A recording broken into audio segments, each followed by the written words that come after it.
안녕하십니까. 오늘 세 번째 시간으로 함께 보실 작품은 레오나르도 다빈치의 최후의 만찬입니다. 이 그림은 밀라노에 있는 산타 마리아 델레 그라치에 성당 수도원의 식당 벽화로 그려진 것입니다.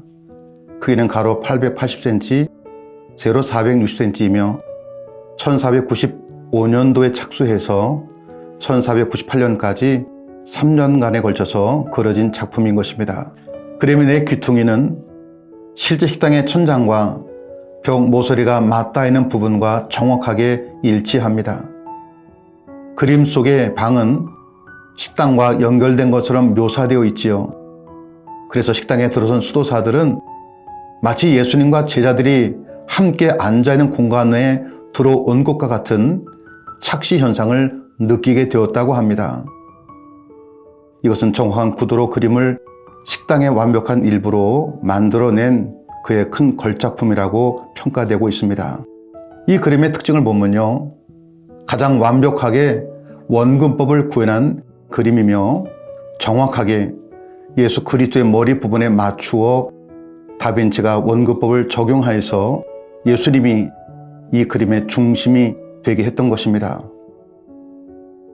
또 예수님 뒤에는 세 개의 창문은 기독교의 삼위일체를 뜻한다고 합니다. 그리고 예수님을 가운데 두고 좌우 대칭으로 제자들을 3명씩 네 부류로 배치하면서 전체적인 균형을 유지하게 만들었습니다. 이것은 예수님이 성만찬의 주인 되심을 밝혀주고 있는 것입니다. 예수님이 중앙에 앉아 계시지만은 신체적으로 양쪽 제자들과 거리를 둔 모습을 하고 있습니다. 거리를 둔 것은 예수님으로부터 이 안에 배신자가 있다는 소식을 들은 제자들이 충격을 받아 서로 바라보며 이게 정말인가 확인하고자 하지만 정작 주님과 함께한 제자들은 그 안에 아무도 없다는 것을 암시하는 듯합니다. 또한 고난을 받을 예수님을 생각하지 못하고 자기들끼리 뭉쳐있는 것이 예수님을 더욱더 외롭고 고독하게 만들고 있습니다.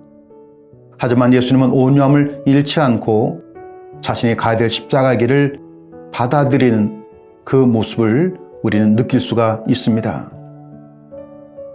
성경의 배경은요, 마태복음 26장에 있는 최후의 만찬에 대한 부분입니다. 예수님께서 십자가에 달려 죽으시기 전날 제자들과 함께 유월절 만찬을 마가의 다락방에서 베푸시면서 성만찬을 제정하십니다. 주님께서는 떡을 떼어 제자들에게 나누어 주시면서 이것은 너희를 위해 주는 내 몸이라고 하셨고, 잔을 나누어 주시면서 이 잔은 내 피로 세운 새 언약이라고 하셨습니다. 그리고 제자들에게 이것을 행하여 나를 기념하라고 당부해 주십니다. 그리고 식사를 하는 과정에서 예수님은 너희 중에 한 사람이 나를 팔리라는 충격적인 말을 하시게 되었고, 제자들은 그 말에 충격과 분노, 두려움, 의심, 걱정스러운 마음으로 서로를 바라볼 수밖에 없었습니다. 자, 이제 오늘 이 그림을 바라보면서 너무나 각양각색의 제자들의 모습, 그들의 얼굴을 함께 보기를 원합니다. 먼저 예수님 오른쪽에 보면 요한이 나옵니다. 예수님께 기대어 자다가 성급하게 다구쳐 묻는 베드로 쪽으로 머리를 기울여서 그의 말을 듣고 있는 것 같은 모습을 우리에게 보여주고 있습니다. 그리고 바로 그 뒤에 흰 수염을 하고 있는 베드로가 있습니다. 주님을 향해 고개를 다가간 것은 그의 성급한 성격을 잘 나타내고 있지요. 그는 수제자였지만 주님의 사랑을 가장 많이 받은 제자 중에 막내 요한이 혹 이 비밀을 알 수 있지 않겠는가 하는 직감으로 손짓으로 요한을 불러서 그의 귀에 대고 배반자가 누구인지 예수께 좀 물어봐줘, 그런 모습을 하고 있습니다. 베드로의 다른 손에는 칼이 쥐어져 있습니다. 이것은 베드로의 주님에 대한 충성심을 표현하는 그림이기도 한 것입니다. 그 아래 가룟 유다가 있습니다. 베드로를 응시하고 있는 수염투성이의 사람이 바로 가룟 유다입니다. 유다의 표정을 매우 어둡게 그렸지요. 유다만이 몸짓도 없고 아무런 질문도 하지 않고 있습니다.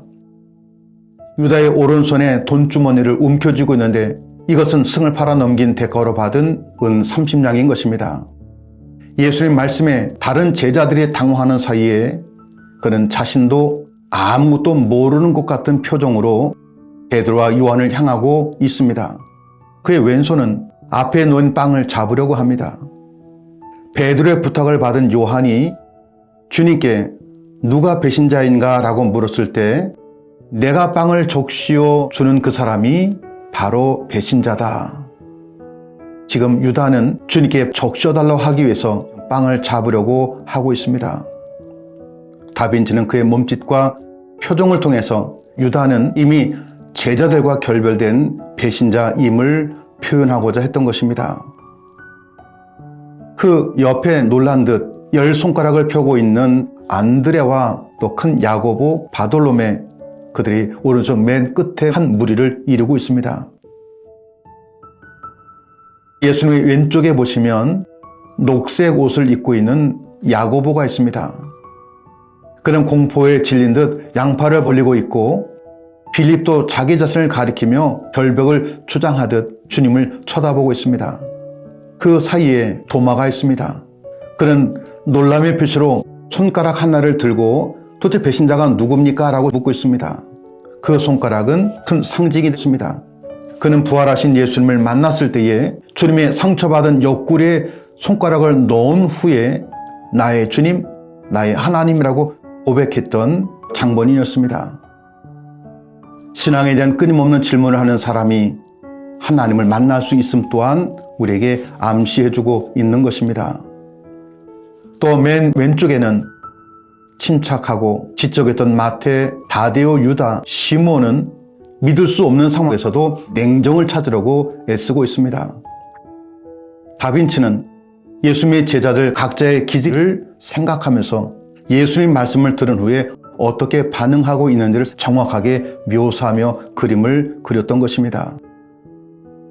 그리고 정중앙에 예수님이 있습니다. 자신의 죽음과 이들 가운데 배신할 사람이 있다는 것을 말씀하신 예수님, 그 모습은 마치 제자들의 반응을 지켜보는 듯합니다. 그러면서도 12명의 제자들 가운데 자신과 함께할 리가 아무도 없는 것 같은 고독함, 외로움의 모습도 우리가 엿볼 수가 있습니다. 이 그림에 대한 일화가 있습니다. 다빈치가 예수님의 얼굴을 그리려고 시작할 때에 어느 날 교회 갔다가 찬양대에 앉아있는 19살의 젊은이가 너무 아름다워서 이 젊은이를 예수님의 모델로 그렸으면 좋겠다라고 해서 그를 예수님 모델로 삼았습니다. 그리고 다른 제자들까지 다 그렸지만 가룟 유다의 얼굴만큼은 그릴 수가 없었습니다. 유다의 모델을 찾지 못해서 그림을 완성할 수가 없었지요. 그러던 어느 날 빈민가길을 걷다가 못나고 추하고 정말 간사하게 생긴 한 사람을 발견하고는 무릎을 딱 치면서 그를 가룟 유다의 모델을 삼으면 참 좋겠다 하고 그의 얼굴을 완성하게 됐습니다. 그런데 알고 보니 몇 년 전에 성가대에 앉아 하나님을 찬양했던 그 청년이었다는 것을 알게 되었습니다. 이 일화를 통해서 우리들로 하여금 어떤 삶을 살아가야 할 것인가를 깨닫게 하고 있는 것입니다. 여러분, 얼굴은 평소 자기의 삶의 이력서임을 알아야 됩니다. 우리 이왕이면 믿음의 사람답게 얼굴이 만들어져야 되지 않겠습니까?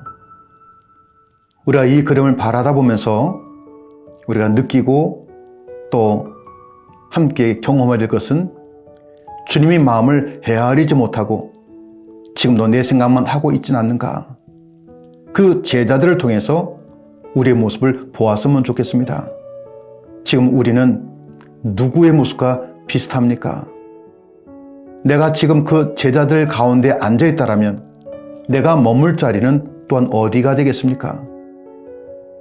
우리의 부족한 그 모습이 어떤 모습으로 변화되어야 하겠습니까? 이왕이면 주님의 마음을 헤아리며 살기를 결단했으면 좋겠습니다. 감사합니다.